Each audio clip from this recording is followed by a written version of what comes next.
De 2009 a 2019, mais de 50 mil mulheres foram assassinadas no Brasil. A maior parte delas pelos companheiros. É o que mostra o mapa da violência deste ano. Uma realidade que motiva o Executivo, o Legislativo e o Judiciário a promoverem ações e programas de combate à violência doméstica. Uma das formas de enfrentamento está ligada à autonomia financeira das vítimas. Lia tem uma história de vida marcada por episódios de abusos sexuais na infância e na adolescência e de violência doméstica depois que foi morar com o companheiro e pai das filhas dela. Ele era possessivo, ele era doente demais, ele era muito ciumento por causa da diferença de idade. Ele me proibia de sair, me proibia de falar com as pessoas. Me ameaçava, tentava contornar a situação, prometia mundos e fundos, virava um outro homem, sabe? E pelas minhas filhas eu acabava ficando. Mas em 2011 eu não aguentei mais e resolvi separar dele. O relato da Lia reflete a realidade da violência doméstica no Brasil. Para piorar, em muitos casos, as mulheres não resistem às agressões. Segundo o mapa da violência 2021, 50.056 mulheres brasileiras foram mortas entre os anos de 2009 e 2019. Diante desse cenário, existe um esforço dos governos federal e local em ajudar as vítimas quanto à conquista da independência financeira. No Distrito Federal, essa tem sido uma preocupação constante da Secretaria da Mulher. Nós entendemos que muitas organizações, muitas instituições, empresas públicas e privadas já têm uma política social implementada, voltada justamente para essa questão da responsabilidade social, voltada para atendimento às mulheres, ou para acolhimento, ou para algum trabalho voltado às mulheres em situação de violência. Então, nesse sentido, existe essa parceria que foi firmada no passado com o Senado, com o Ministério Público e com a Câmara Legislativa. E nós temos trabalhado bastante na questão da ampliação desse programa, de parcerização com órgãos públicos, no sentido de quê? De reservarmos vagas dentre as empresas terceirizadas para que sejam direcionadas às mulheres em situação de violência. A Lia é um exemplo da importância desse apoio do governo.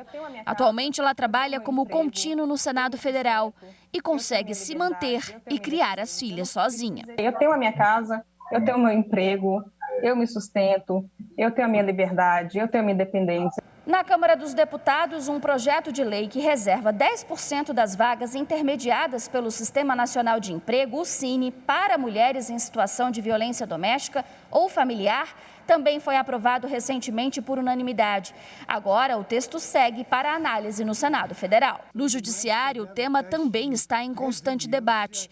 Uma resolução de 2018 do Conselho Nacional de Justiça, por exemplo, institui a Política Judiciária Nacional de Enfrentamento à Violência contra as Mulheres pelo Poder Judiciário, que também ajuda as vítimas a adquirirem a autonomia financeira. Para repercutir o assunto, eu converso agora ao vivo com a conselheira do Conselho Nacional de Justiça, Tânia Regina Reckziegel. Olá, conselheira, seja bem-vinda mais uma vez. Boa tarde. Boa tarde. Bom, são inúmeras as iniciativas do CNJ no combate à violência doméstica, no apoio a essas vítimas. O que a senhora destaca no que diz respeito à autonomia financeira?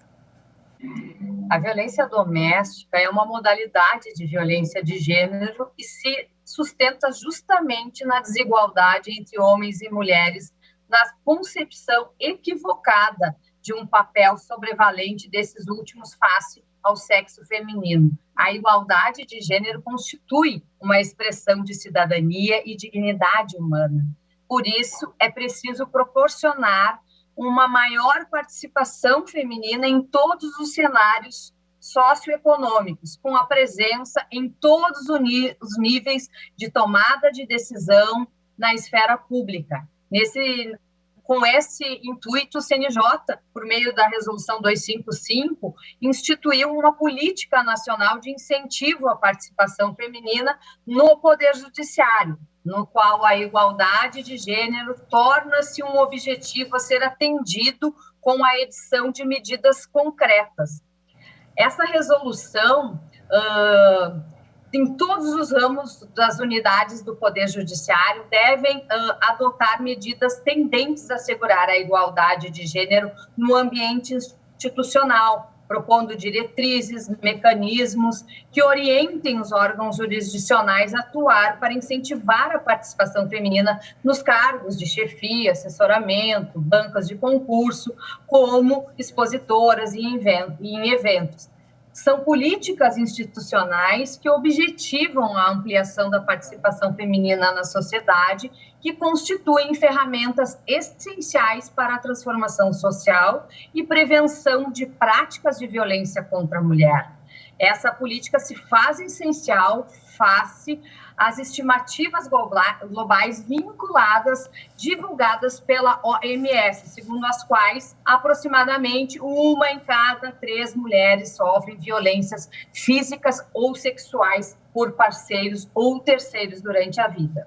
E o CNJ também faz o monitoramento por meio da Política Judiciária Nacional de Enfrentamento à Violência contra as Mulheres. Então, o Conselho faz um mapeamento de todos os processos baixados, os novos, e de que forma essa ferramenta auxilia nesses casos.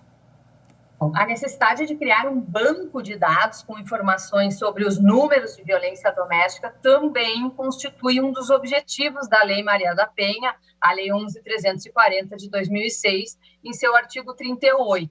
As estatísticas sobre a violência de gênero são incluídas nas bases de dados dos órgãos oficiais do Sistema de Justiça e Segurança para subsidiar o Sistema Nacional de Dados e Informações relativo às mulheres, sendo possível monitorar os pontos deficitários nas ações de combate à violência contra a mulher, auxiliando na implementação de políticas públicas, pois são estes dados que nos fornecem um diagnóstico real sobre a violência de gênero no Brasil.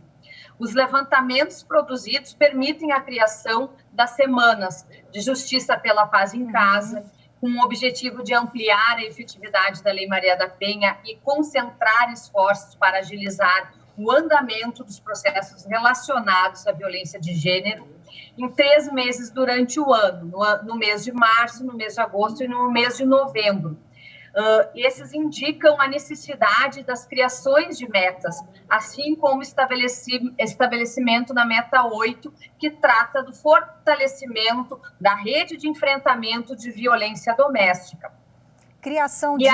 Por favor, pode continuar, conselheira, pode completar. E a incluir os esforços concentrados no julgamento dos processos sobre a temática de violência de gênero. A senhora falou de criação de metas e métodos também, né? Porque o Conselho faz todo o acompanhamento de como é feito esse atendimento humanizado das mulheres. Esse atendimento é essencial, não é? Dessa mulher vítima de violência que procura os órgãos competentes.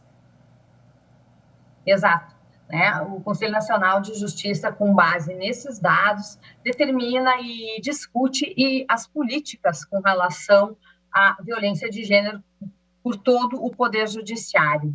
Em 2018, a Resolução 254, que instituiu, então, essa política de enfrentamento, uma vez por ano, nós realizamos no CNJ a Jornada Maria da Penha, onde vários atores que atuam com essa temática debatem essas questões e tiram dali sugestões para que o CNJ possa aprimorar em resoluções e recomendações para que nós possamos combater este problema que atinge a muitos no nosso país. Conselheira Tânia Regina Requesiga, mais uma vez, muito obrigada pela sua participação. Boa tarde e até a próxima.